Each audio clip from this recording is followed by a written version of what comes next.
Esta história é baseada na saga de Egil. O conto relata sua progressão de selvageria juvenil para a sabedoria madura. Tudo começou com seu lendário avô, Kveldalf, um berserker reverenciado e um Ulfhednar, membro dos guerreiros mais temidos da Escandinávia. Ele ganhou o nome Kveldolf, que significa lobo do anoitecer, por causa de seu temperamento errático ao anoitecer. Durante esse tempo, a Noruega estava sob o domínio de ferro do rei Harald Cabelos Belos, que procurava unir a terra através de derramamento de sangue e conquista. Kveldolf, no entanto, recusou-se a dobrar o joelho para o rei, nem jurando lealdade nem desafiando-o abertamente. Ele permitiu que seu filho, Thorolf, se juntasse ao séquito de Harald, garantindo a paz para si apesar de sua neutralidade. Thorolf se destacaria como um herói na Batalha de Hafrsfjord, um confronto decisivo que consolidou o controle de Harald sobre a Noruega. Recompensado com o governo dos Reinos do Norte, o poder de Thorolf logo começou a ameaçar o rei. Harald reuniu um exército e atacou o salão de Thorolf. Quando Thorolf se recusou a se render, Harald incendiou o salão, e quando os guerreiros de Thorolf saíram às pressas, foram recebidos com uma chuva de flechas, mas formaram uma sólida muralha de escudos. Seguiu-se um combate corpo a corpo, e no caos, Thorolf foi morto pela mão de Harald, aparentemente desabando aos pés do rei. Consumido pela tristeza e raiva, Goveldolf exigiu compensação, mas Harald recusou. Assim começou uma vingança de sangue. Goveldolf e seu segundo filho, Skallagrim, buscaram vingança matando muitos dos assassinos de Thorolf, incluindo 2 primos do rei, antes de fugirem para a Islândia. No entanto, o corpo de Kveldalf, devastado pela idade e sua recente fúria berserker, falhou e ele sucumbiu à doença durante a viagem. No entanto, Skallagrim prosperou na Islândia e ele adotou um modo de vida pacífico como agricultor e ferreiro, vivendo até uma idade avançada. Ele teve 2 filhos, Thorolf, o mais velho, e Egil, o mais novo. Esta é a história de Egil, nascido no exílio, um homem que herdaria o espírito feroz de seu avô. Ele tinha no coração de um berserker, a mente de um mestre da magia rúnica e a alma de um poeta. Egil se tornaria o maior skald escandinavo, suas épicas missões e feitos ecoando através das eras. Esta é a história dele. Egil nasceu na Islândia por volta de 904. Com apenas 3 anos de idade, sua estatura era notavelmente avançada, rivalizando com a de meninos 2 vezes mais velhos.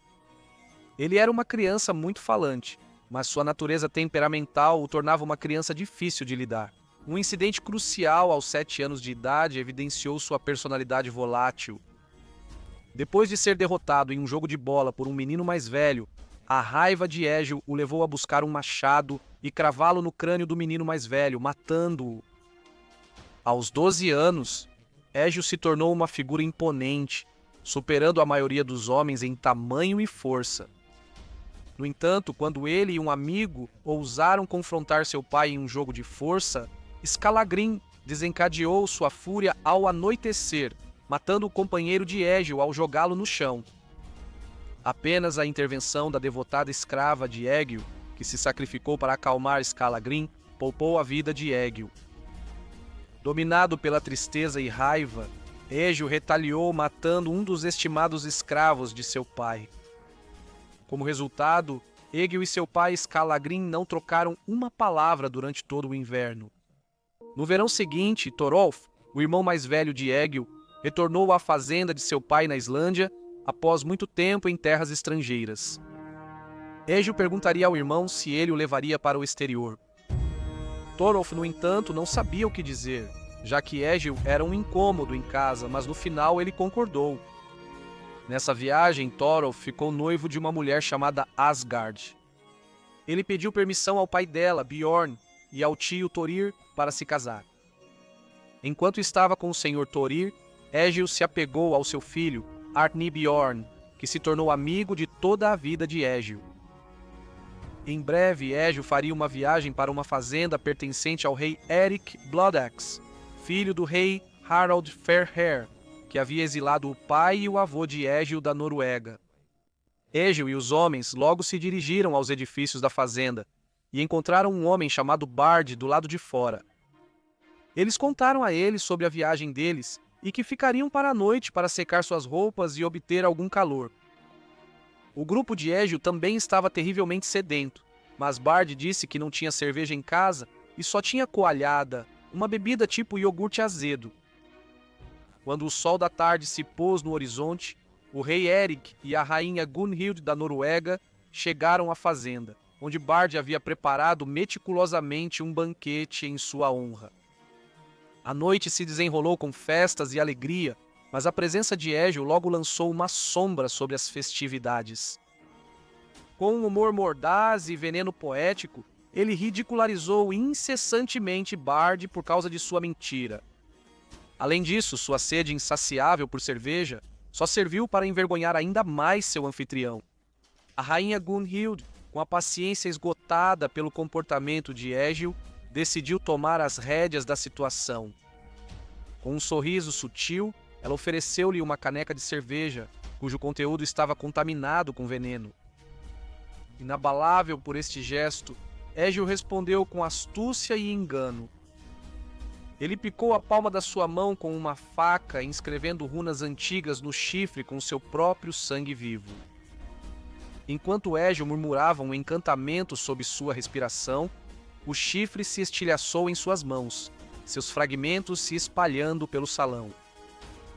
Egil então desembainhou sua espada e, com uma precisão mortal, atingiu Bard no peito, matando-o. Então ele faria sua fuga. O rei Erik ordenou a seus homens que perseguissem Egil e o matassem à vista. No entanto, o destino interveio mais uma vez, pois Egil assumiu o controle de um longboat após derrotar seus 3 guardas em um combate feroz. Finalmente reunidos com Thorir e seu amigo Arnbjorn, eles confortariam Egil dizendo-lhe como Bard merecia a morte. No entanto, eles sabiam que muitas pessoas achavam difícil lidar com a raiva do rei. Independentemente disso, Thorir disse a Egil que falaria com o rei por ele. Thorir se ofereceu para pagar uma multa pelas ações de Egil e prometeu assumir a responsabilidade por ele. No entanto, o rei Erik disse que o que seu pai e co-rei Harald Fairhair haviam dito se provou verdadeiro, que a família de Egil nunca seria confiável. O rei então disse a Thorir: "Eu aceitarei algum pagamento pelo que Egil fez, mas ele não pode ficar no meu reino por muito tempo." Uma multa substancial foi então dada a Thorir e Egil recebeu algum tempo para se preparar para o seu exílio. O caminho de pilhagem e saque de Egil o levou às margens de Courland, a atual Letônia, obtendo riquezas e espólios pela força das armas. No entanto, os corlandeses retaliaram com ferocidade, perseguindo o grupo de invasão de Egil. Em menor número e superados em manobras, Egil e seus companheiros foram capturados e amarrados e levados para uma fazenda rica, seu destino a ser decidido por seus captores. Mas o espírito inabalável de Egil se recusou a ser acorrentado. Com imensa força, ele trabalhou incansavelmente no poste ao qual estava amarrado, eventualmente o soltando do chão. Quando o poste caiu no chão, Egil se soltou, usando os dentes para libertar suas mãos das amarras.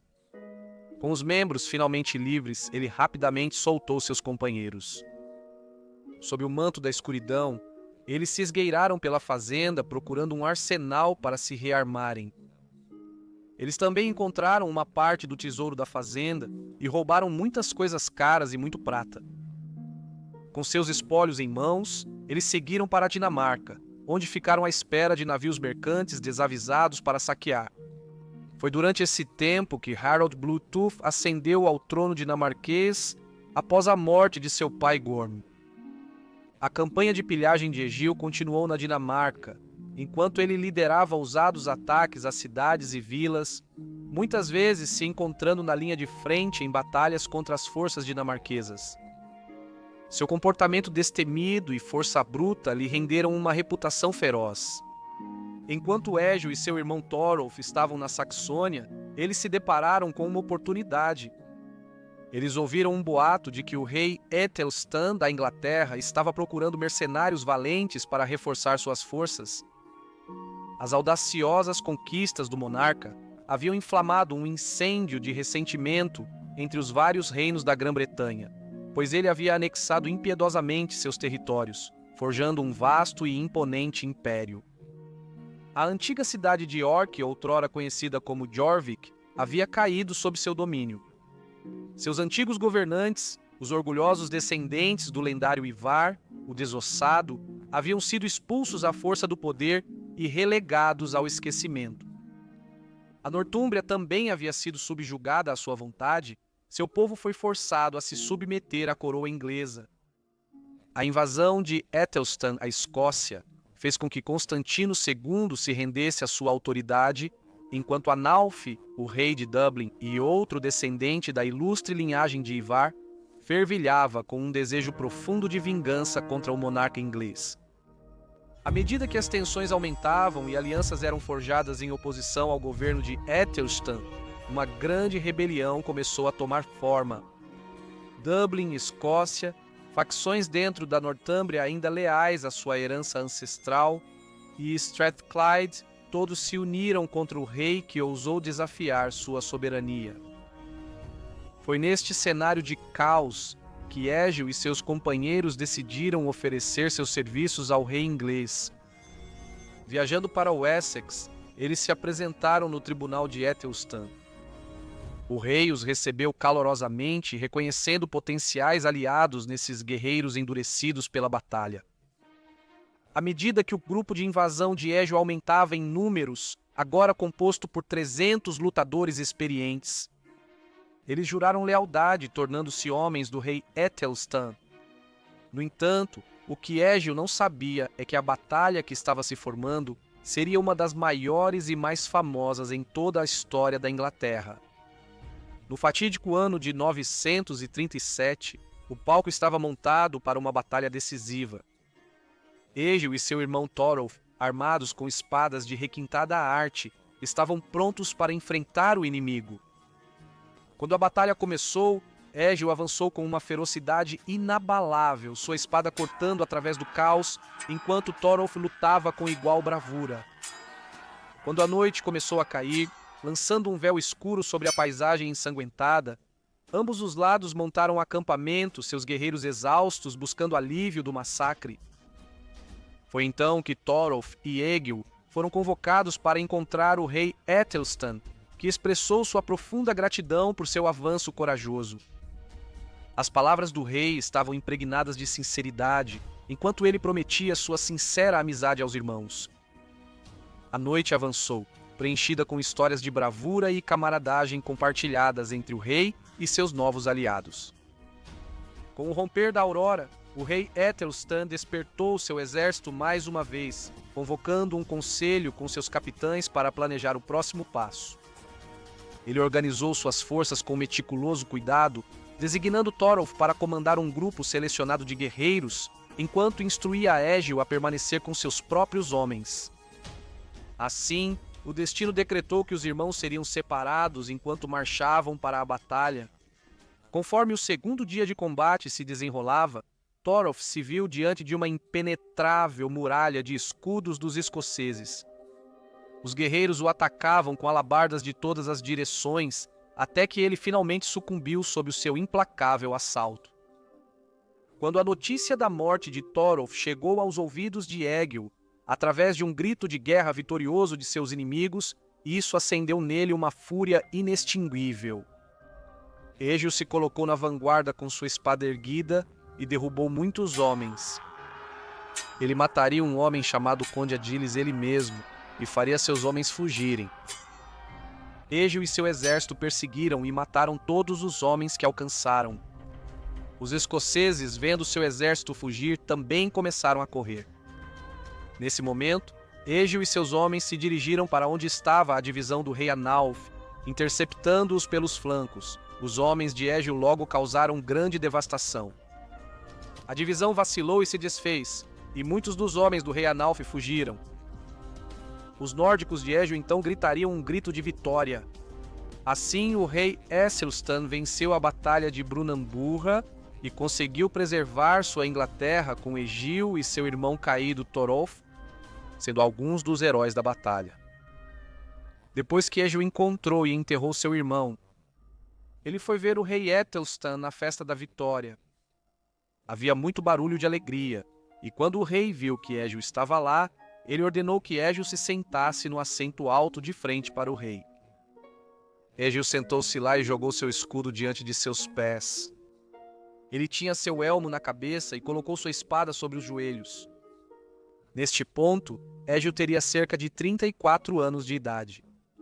Ele foi descrito como de traços grandes, com uma testa larga, sobrancelhas grandes, um nariz não muito longo, mas muito grosso, lábios largos e longos. Seu queixo era extremamente largo. Ele tinha um pescoço grosso e ombros grandes, além de outros homens, de traços duros e carrancudo quando estava zangado. Ele era bem feito, mais alto que o comum, tinha cabelos cinza-lobo e grossos, mas ficou careca cedo. Ele tinha olhos pretos e pele morena. O rei Æthelstan espelhou a postura de Egil, também colocando sua espada sobre os joelhos, e apresentou uma armadura forjada em ouro maciço, ao lado de 2 baús transbordando de prata. Æthelstan disse que a prata era para o pai de Egil, já que Thorolf se sacrificou por ele na batalha. Egil passaria o inverno em Wessex e compôs inúmeros poemas sobre Æthelstan, nomeando-o o vitorioso. Æthelstan presentearia Egil com mais 2 braceletes e uma capa muito cara que o rei já havia usado. Æthelstan convidou Egil para permanecer em sua corte como seu homem. No entanto, Egil estava obrigado pela honra a retornar à Noruega e verificar se seu irmão caído havia gerado um filho com sua esposa, pois agora ele estava obrigado a cuidar da família. Assim, Egil navegaria mais uma vez para a Noruega. Egil logo conheceu Asgard, a viúva de seu falecido irmão, e jurou ser seu protetor. Com o tempo, no entanto, ele se apaixonou por ela e eles se casaram. Alguns anos depois, o pai de Asgard, Bjorn o Rico, morreu na Noruega, mas ela foi privada de sua herança. Jesus se dotaste a herança. Toda a propriedade foi reivindicada pela meia-irmã de Asgard, que se casou com Bjorn-Geamund. Egil tentou reivindicar metade da herança para Asgard, mas as perspectivas eram sombrias, pois Bjorn-Geamund era um aliado favorecido do rei Eric e sua consorte Gunhild. A disputa foi levada a tribunal, onde Bjorn-Geamund argumentou que Asgard não tinha direito à propriedade devido às circunstâncias de seu nascimento, pois sua mãe fugiu sem a aprovação de seus parentes. O amigo mais próximo de Egil, Arni Bjorn, contra-argumentou com uma testemunha, que testemunhou que Asgard havia sido reconhecida como a herdeira legítima. No entanto, a rainha Gunhild interveio, enviando seus homens para interromper os procedimentos. Em um acesso de raiva, Egil ameaçou qualquer um que tentasse reivindicar a fazenda disputada e fugiu de navio. O rei Eric, enfurecido pelas palavras de Egil, mais uma vez partiu para caçá-lo. Ele ordenou sua morte e a de todos os seus protetores. Seguiu-se um pequeno confronto, durante o qual Egil conseguiu lançar uma lança, matando um parente do rei Eric e o timoneiro de seu navio. No entanto, Egil também perdeu vários homens e, percebendo que não tinha escolha, a não ser deixar a Noruega mais uma vez, Arnebjorn presenteou Egil com um navio forte e bonito, permitindo que ele fugisse com sua nova esposa. O rei Eric mais uma vez declarou Egil um fora da lei, livre para qualquer homem matar. Enfurecido e devastado por sua má sorte, Egil amaldiçoou o rei Eric e proferiu estas palavras: recompensem-no, deuses justos, pelo roubo da minha riqueza. Expulsem-no, fiquem irados, Alto Odin, poderes celestiais, inimigo de seu povo, rei vil, que Frey e Njord façam fugir. Odeiem-no, guardiões da terra, odeiem. Quem desprezou o solo sagrado, Harald Cabelos Belos, colocou seus filhos para governar na Noruega quando começou a envelhecer. Eric ele fez rei acima de todos os seus outros filhos, mas ele mataria 2 de seus irmãos, que eram rivais da coroa, para garantir seu domínio, tornando-se assim conhecido como Machado de Sangue. Durante esse tempo, os movimentos de Égio estavam sob constante vigilância, e avistamentos dele eram frequentemente relatados ao rei. Por acaso, ventos calmos levariam o navio de Égio de volta à Noruega, e enquanto Égio e seus homens remavam para a terra, ele veio a saber que havia uma fazenda ali que pertencia a Rognvald, que era filho do rei Eric.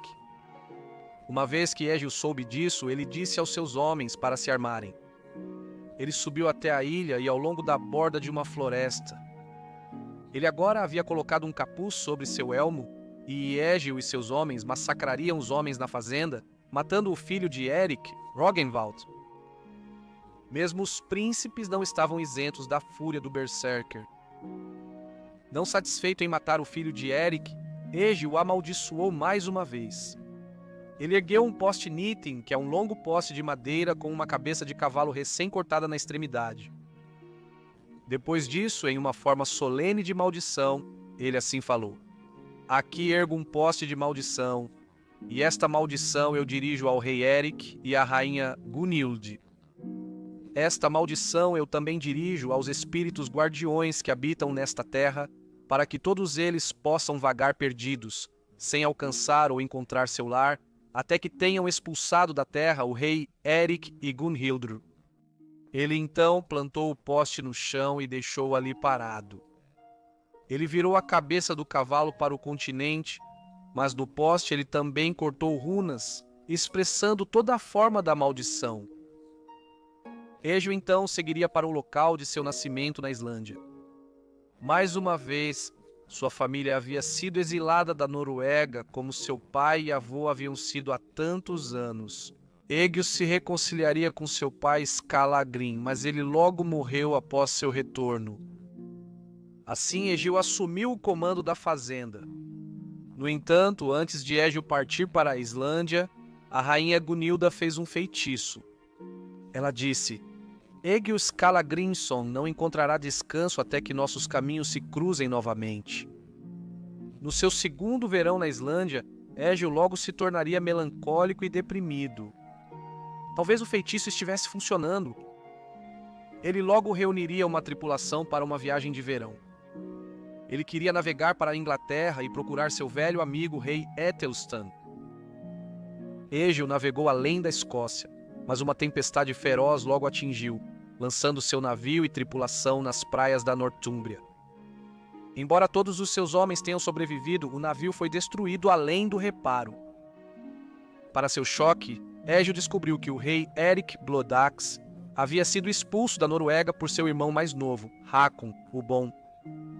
Fugindo de sua terra natal, Eric encontrou refúgio em Nortúmbria, onde Ethelstan, da Inglaterra, o nomeou rei para defender as terras do norte contra os escoceses e irlandeses.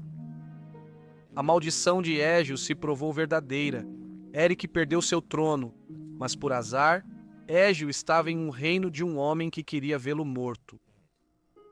Para sua maior surpresa, Égio descobriu que seu velho amigo Arnibjorn havia se tornado um senhor, agora servindo como homem de Eric. Decidido a enfrentar seu destino, não a fugir, Égio procurou corajosamente a morada de Arnibjorn. Quando se encontraram, os dois se abraçaram e Arnibjorn concordou em falar em nome de Égio para o rei Eric. Mas o rei, inabalável, declarou: "Não preciso contar os crimes em tuas mãos, pois são tantos e graves que ele deve morrer."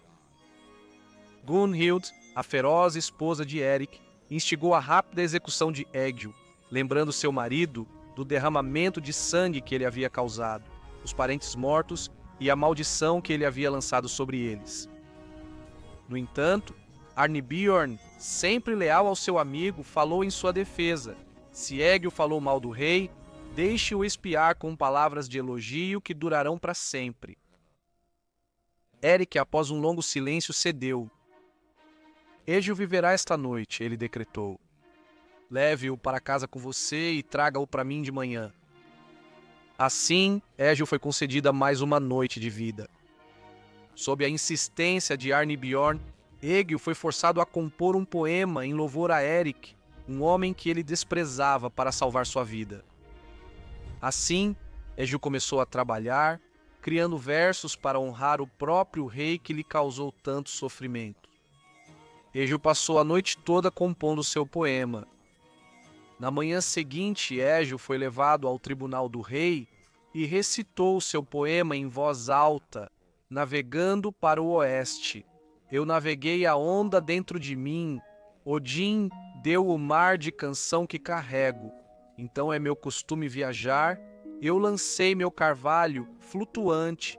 Quando o gelo soltando fluxos quebrou minha mente, um galeão carregado com carga de pensamento de menestrel, um príncipe me mantém como convidado. Louvor seja seu devido, confessado de hidromel de Odin. Deixa a bebida. Agora na Inglaterra ser bebida, alto trago eu ao rei, alto canto sua honra, silêncio eu peço ao redor. Minha canção de louvor é encontrada. Senhor, marque a história, eu conto, tal atenção te convém bem. Melhor eu canto minha atenção, se ainda silêncio eu ganho as guerras do monarca em palavra, amplamente ouvidas pelo povo. Mas Odin viu sozinho, corpos diante dele estirados inchados de espadas, o som golpeando escudos redondos, a briga se intensificou. O rei avançou, atingiu o ouvido enquanto o sangue jorrava em inundação, granizo de ferro, canção de tempestade pesada, alta e longa, lanças uma cerca tecida, cerdas bem ordenadas e densas em navios reais em linha esplendorosos lanceiros, brilham logo escuro com mancha sangrenta, fervia ali em mar bravo com o som trovejante das frotas de guerra, com feridas e barulho ao redor. De homens muitos rangem entre dardos chovendo, glória e fama, ganhou o nome de Eric, mas ainda pode ser contado, e o silêncio dos homens mantém, mas feitos e glória, a fama tem feito barulho na história. As feridas dos guerreiros eram abundantes. Onde o chefe travou luta, espadas estilhaçadas com golpe, nos aros do escudo azul quebrou, couraças suando esmagadas, fogo do elmo ardendo brilhou, ponto mordendo de gládio, ferida sangrenta fez grave.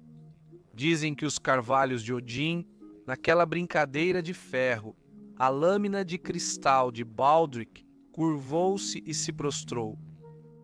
Lanças cruzando se chocaram, as bordas das espadas se chocaram, glória e fama ganhou o nome de Eric Lâmina Vermelha, o rei empunhou corvos, se aglomeraram sobre o campo, lanças gotejantes voaram loucamente, dardos com objetivo caem mortais, o flagelo da Escócia deixou alimentar o lobo, o corcel da ogressa, para a urna dos mortos pisoteados, uma refeição delicada foi espalhada. Guindastes de batalha de espada, sobre pistas grosseiramente espalhadas, encontraram carne de potro, de sangue sua plenitude, enquanto a ferida ele aprofunda, ao redor do bico do corvo sombrio, fontes de sangue estouram, festa fornecida por machado, para a besta da ogressa. Eric sobre a onda, para a carne de lobo deu banquete, dardos voando aceleraram peças assustadas, fugiram arcos, foram curvados, a mãe em lobos eram batalha fingem. Lanças e estilhaços se dividem, dentes de espada, mordem agudamente as cordas do arqueiro, cantaram alto, flechas saltaram para frente, ele joga seu escudo para trás. Do braço adornado com anéis bom agitador, de jogo de espada derramador de sangue do inimigo, aumentando em todos os lugares testemunha verdadeira eu trago. Veio o nome sonoro de Eric sobre as ondas. O rei curvou sua juventude, abelhas, portadoras de feridas, voaram.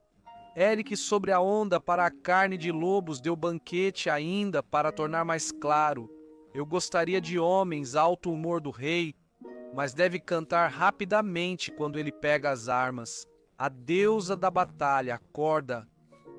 No lado blindado do navio flui a maré de batalha. Ele dá gemas do pulso, racha, pulseiras cintilantes, desprezador de anel generoso. Não ama o avarento acumulador. A flor de ouro de Frodi alegra os audazes aventureiros. Príncipe concede, desprezando pedras, adornando a mão, o inimigo não pode resistir. Para sua marca mortal, Yubo cantou alto. As lâminas das espadas se encontraram. O olho da lança foi lançado. Ainda assim, ele segurou a terra firmemente, príncipe Pruderic renomado, e o louvor coroou suas façanhas. Monarca, à tua vontade, julgue minha habilidade de menestrel, encontrar silêncio assim. Alegrou docemente minha mente, moveu minha boca com palavra. Do fundo do meu coração agitado, trago da onda de Odin.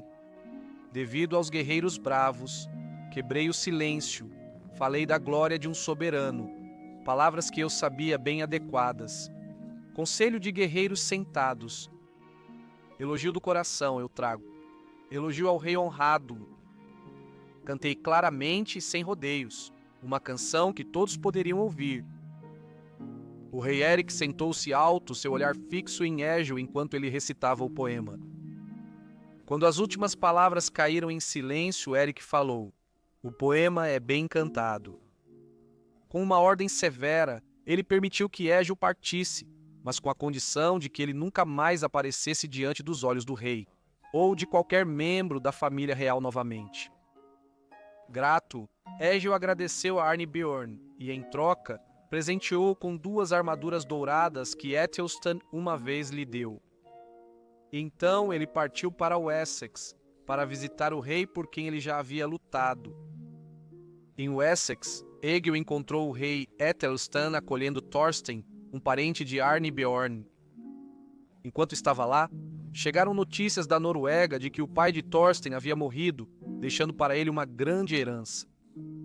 Thorstein, Arnbjorn e Egil logo fizeram planos para navegar até a Noruega para reivindicar sua herança.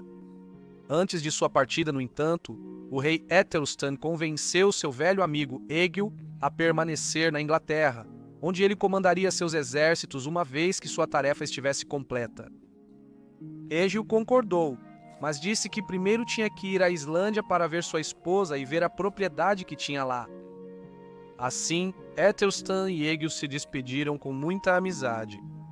Hakon, o Bom, filho de Harald Cabelos Belos, foi criado como um filho adotivo na corte do rei Ethelstan. Thorstein, em busca de sua herança, apresentou seu caso com testemunha, provando sua reivindicação legítima. O rei, muito satisfeito, concedeu-lhe suas posses. Egil também se aproximou do rei Hakon para resolver sua queixa. Ele afirmou que a terra que pertencia a Bjorn Jarlman era na verdade de sua esposa, explicando que havia buscado justiça anteriormente com o rei Eric. Hakon, no entanto, negou a reivindicação de Egil, citando o derramamento de sangue entre seus parentes. No entanto, por respeito à amizade de Egil com Ethelstan, Hakon poupou-o, concedendo-lhe paz e liberdade em toda a Noruega. Durante seu tempo na Noruega, Egil entraria em conflito com um berserker sueco chamado Liot, o Pálido, que desafiava os agricultores noruegueses para as joias Holmgang, apoderando-se de suas terras e filhas. Liot havia insultado um dos parentes de Arnbjorn, e como Arnbjorn era o amigo mais próximo de Egil, o homem que havia salvo sua vida de Eric Blodax, Egil sentiu-se honrado em defender o parente de seu amigo. Ele desafiou Lajot para um duelo e matou o berserker em um confronto doméstico. Egil então retornou para a Islândia, passando anos com sua família. Durante esse tempo, tanto o rei Ethelstan quanto o rei Eric Blodax morreriam, marcando o fim de 2 capítulos cruciais na vida de Egil. Seu querido amigo Ethelstan da Inglaterra e seu amargo inimigo Eric Blodas, rei da Noruega e mais tarde da Nortúmbria. Mais uma vez, Egil retornou à Noruega juntando-se a Arnbjorn nas invasões. Eles devastariam a Saxônia e a Frísia, e Egil até lutou ao lado dos campeões do rei Hakon, onde matou muito mais inimigos do que seus companheiros, consolidando ainda mais sua lenda como guerreiro. Em seus últimos anos, Égil retornou mais uma vez à Islândia, tornando-se uma força formidável na política local. Ele viveu até os 91 anos, embora seu outrora poderoso corpo tenha se tornado pesado e rígido, sua visão tenha se enfraquecido e sua audição tenha se atenuado. Ele ficou totalmente cego conforme a morte se aproximava.